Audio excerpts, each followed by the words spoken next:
Bienvenue pour cette nouvelle séquence des paroles de la vie éternelle avec Marc Joseph. Nous sommes aujourd'hui le 7 octobre 2023. 7 octobre 2023, encore un jour de grâce que Dieu nous donne. Un jour de grâce et de bénédiction. Et je viendrai tous les matins, inlassablement, te répéter cela, que chaque matin que tu vis, chaque jour que tu vis, est un jour de grâce pour toi, parce que Jésus-Christ est avec toi. Si tu aimes Jésus-Christ, si tu t'engages avec lui, si tu réalises qu'il est ton maître, ton sauveur, si tu réalises qui est Jésus-Christ pour toi, alors chaque jour est pour toi un jour de grâce. Parce que Jésus-Christ a promis d'être avec toi tous les jours, jusqu'à la fin du monde. Et quand Jésus-Christ est présent dans une vie, c'est la grâce qui est là. Jésus-Christ, c'est le promoteur de la grâce. Jésus-Christ, c'est le seul qui est venu apporter la grâce à tous les hommes. Il est bien écrit même dans l'évangile de Jean que Moïse a donné la loi. Mais Jésus a donné au monde la grâce et la vérité. Donc ce jour est pour toi un jour de grâce que Dieu te donne. Il faut que tu en prennes conscience, que tu réalises la présence de Jésus-Christ dans ta vie, en sorte que tu puisses bannir toute forme de peur, de panique, toute forme de terreur. Et quoi qu'il puisse arriver dans ta vie, n'oublie pas que Jésus-Christ est présent. Tu peux lui faire confiance. Tu peux t'adresser à lui à n'importe quel moment de la journée ou de la nuit. Les meilleurs de nos amis peuvent être très disposés à nous aider, à nous rendre service. Mais le jour où on en a besoin, ils peuvent ne pas être disponibles. Lorsqu'on les appelle au téléphone, le téléphone peut sonner occupé. Ou ils peuvent nous dire, écoutez, j'ai un rendez-vous, je suis vraiment coincé, je ne peux pas pour l'instant. Mais ce qui est bien avec Jésus-Christ, c'est qu'il est toujours disponible 24 heures sur 24, chaque jour, 365 voire 366 jours par an. Jésus-Christ est disponible pour toi. Il te suffit toi-même d'aller vers lui, de réaliser que tu as besoin de ce Sauveur, que tu as besoin de sa grâce dans ta vie. Et alors, tu prendras conscience qu'il est avec toi tous les jours. Et il a dit jusqu'à la fin du monde. Je suis venu te dire ça afin que tu puisses vivre ta journée en paix. Jésus-Christ, c'est celui qui apporte la paix. Que la paix de Jésus-Christ puisse s'installer dans ton cœur, dans ton âme, dans ta vie. Que tu ne sois pas sous les nerfs, avec la peur aux tripes pour savoir ce qui va arriver. Évidemment, je n'ai pas la capacité de te dire les événements que tu vas vivre durant cette journée. Mais j'ai la certitude que Jésus-Christ connaît déjà cela. Et comme il t'aime, Jésus-Christ n'est pas avec toi pour te condamner, pour te juger, pour t'adresser des reproches, mais il est avec toi pour te donner son amour, pour t'aimer, pour t'aider, pour te soutenir, pour t'apporter la consolation, pour t'apporter la paix et la joie dont tu as besoin dans ta vie. Donc, souviens-toi et n'oublie jamais que Jésus-Christ est toujours avec toi. N'aie donc pas peur des événements, n'aie donc pas peur des circonstances, parce que c'est Jésus-Christ qui est avec toi, a la toute puissance de pouvoir faire tout ce qu'il décide de faire pour toi. Et comme Jésus-Christ, il est avec toi dans son amour, eh bien, il te sera toujours favorable. Souviens-toi, n'oublie jamais que Jésus-Christ est avec toi tous les jours, jusqu'à la fin du monde. Et pour ce jour du 7 octobre, particulièrement 7 octobre 2023, Jésus-Christ est avec toi, il t'accompagne. Et quels que soient les événements que tu vas avoir à vivre dans cette vie, dans cette journée, eh bien, je prie que la présence de Jésus-Christ te porte, te soutienne, et qu'elle te donne la victoire, car Jésus-Christ est là pour toi, comme il est là pour moi. C'est ce qui me rassure tous les jours. Jésus-Christ est là. Jésus-Christ, c'est l'ami le plus proche, qui m'accompagne toujours, qui ne m'abandonne jamais. Il peut en être de même pour toi si ce n'est pas encore le cas.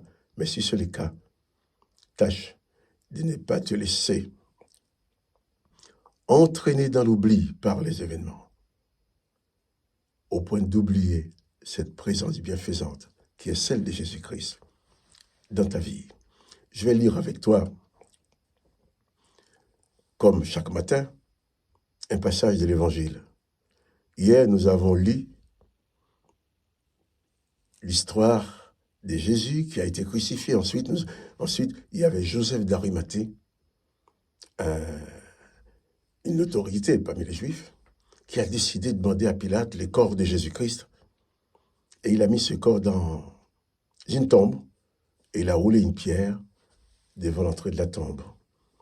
Et les textes nous disent qu'il y avait des femmes, Marie de Magdala, Marie, mère de Jose, qui regardaient où on mettait Jésus. Ces femmes-là ne voulaient pas quitter Jésus. Alors, elles ont suivi Joseph d'Arimathée pour voir où il allait déposer le corps. Donc là, nous allons lire dans Marc chapitre 16. Marc chapitre 16, verset 1er, je vais lire. Lorsque le sabbat fut passé, Marie de Magdala, Marie mère de Jacques et Salomé achetèrent des aromates afin d'aller embaumer Jésus. Voilà. J'imagine, Jésus a été mis au tombeau le vendredi. Et le tombeau est fermé. Et ces femmes qui étaient là devant la croix, à regarder mourir Jésus d'une façon impuissante, sans pouvoir rien faire pour le sortir, pour délivrer Jésus de cette mort, eh bien, j'imagine leurs pleurs, leurs larmes, leurs peines. Alors, lorsque Joseph d'Arimathée a transporté le corps pour le mettre au tombeau, eh bien, ces femmes-là ont suivi. Mais pendant ces temps, les autres disciples étaient cachés, ils étaient enfermés dans leur pièce, ils avaient peur, ne sachant ce qui allait leur arriver. Mais ces femmes ont bravé la peur. Ces femmes-là, il n'y avait pas d'homme avec eux apparemment.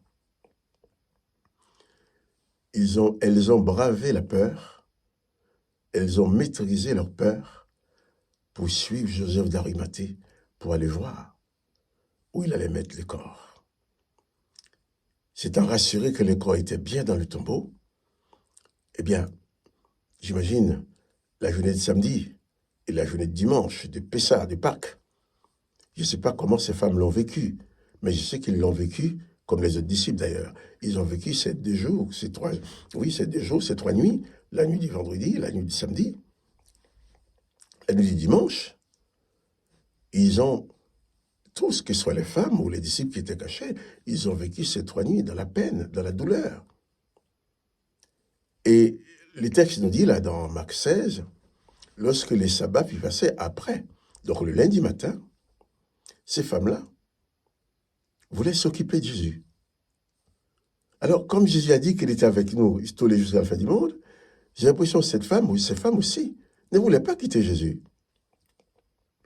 Quand on connaît Jésus-Christ, quand on goûte une fois la présence de Jésus-Christ dans sa vie, quand on reconnaît le bienfait qu'apporte la présence de Jésus-Christ dans une vie, eh bien, on ne veut plus le quitter. Pour ces femmes, même si Jésus-Christ était mort dans le tombeau, c'était quand même leur maître, c'était leur Jésus. Alors, elles ont été achetées des aromates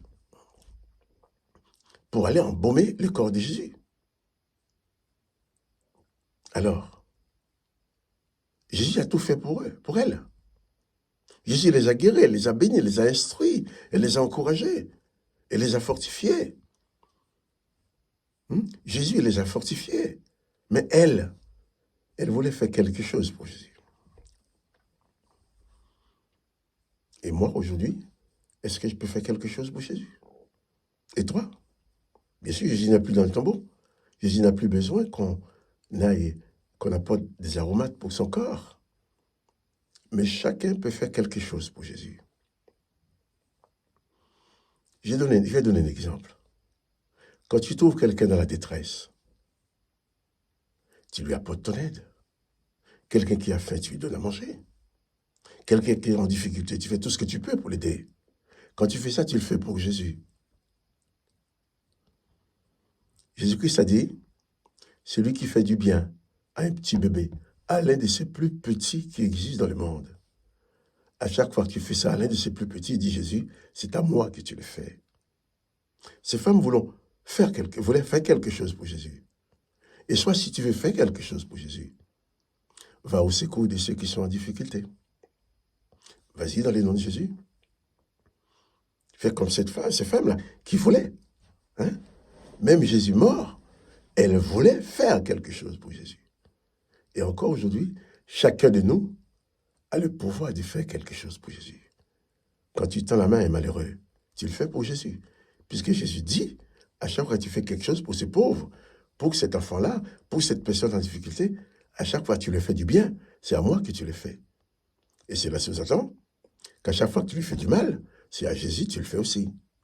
Attention, ces femmes voulaient faire quelque chose de bien pour Jésus. Ils voulaient s'occuper de Jésus. Si Jésus-Christ était là devant toi en personne, je pense que tu te précipiterais pour aller t'occuper de lui. Eh bien, si tu essayes de voir dans chaque personne qui souffre la personne de Jésus, eh bien, selon tes moyens, tu peux aider beaucoup de gens. Et à chaque fois que tu feras cela, c'est à Jésus que tu le feras. Ce que tu as envie de faire pour Jésus, fais-le pour ton voisin, fais-le pour celui qui est à côté de toi, qui est dans le besoin. Puisque Jésus a toujours tout fait pour répondre aux besoins des hommes. Si tu te mets à faire pareil, à chaque fois tu fais quelque chose de bien pour quelqu'un, tu fais plaisir à Jésus parce que c'est pour Jésus-Christ que tu l'as fait. C'est Jésus-Christ qui l'a dit. C'est lui qui donne un verre d'eau à l'un de ses plus petits. C'est à moi qu'il le donne. Jésus a même dit, attention, au dernier jour, il y a des gens qui recevront des reproches parce que Jésus dirait, j'ai eu faim, tu ne m'as pas donné à manger. J'ai eu soif, tu ne m'as pas donné à boire. J'étais nu, tu ne m'as pas vêtu. J'étais dans la rue, tu ne m'as pas hébergé. Et les gens ont demandé, mais quand est-ce qu'on t'a vu dans la rue? Quand est-ce qu'on t'a vu avoir faim? Quand est-ce qu'on t'a vu nu? Quand est-ce qu'on t'a vu en détresse? Et Jésus va dire, à chaque fois tu as refusé de le faire pour une personne quelconque qui était dans la détresse, c'est à moi que tu l'as refusé. Il dit à l'autre, j'ai eu faim, tu m'as donné à manger. J'ai eu soif, tu m'as donné à boire. Il dit, mais quand est-ce qu'on t'a vu avoir soif? Eh bien, à chaque fois, tu as donné à boire quelqu'un qui avait soif. C'est à moi que tu l'as donné. Je voudrais vraiment souligner le fait que ces femmes voulaient faire quelque chose pour Jésus. Toi aussi, tu peux faire quelque chose pour Jésus. Moi, je peux le faire. Tu rencontres quelqu'un qui est en détresse. Tu l'aides. Tu lui parles de Jésus. Tu fais pour Jésus. Moi, le fait de te parler là, je te parle, je fais pour Jésus. Je cherche à savoir, dans ma vie, qu'est-ce que je peux faire pour être utile à la cause de Christ. Puisque Jésus a commencé le travail. Nous avons le devoir de le terminer. Toi aussi, les autres ont été achetés des aromates. Tu n'as pas besoin d'aromates. Avec ce qu'il y a dans ton cœur, ce que tu as dans ta vie, tu peux aider. À chaque fois, tu tends la main à quelqu'un. Tu fais du bien à quelqu'un. C'est à Jésus-Christ que tu le fais. Que le nom de Jésus-Christ soit béni. Que toi aussi tu sois béni. Nous reviendrons sur ces textes demain matin. Parce qu'on ne va pas se presser. On va prendre verset par verset. On va essayer de comprendre, de tirer toute la leçon qui se trouve dans ces versets de la Bible, du Nouveau Testament, pour nous enrichir. Mais seulement, je te dis aussi, n'oublie pas de mettre des petits coups de pouce pour dire que tu aimes la vidéo, si tu l'aimes bien sûr. Si tu ne l'aimes pas, tu fais rien. Mais si tu aimes vraiment, dis que tu aimes. Un petit coup de pouce, j'aime. Ça va permettre à plus de personnes de se voir proposer cette vidéo.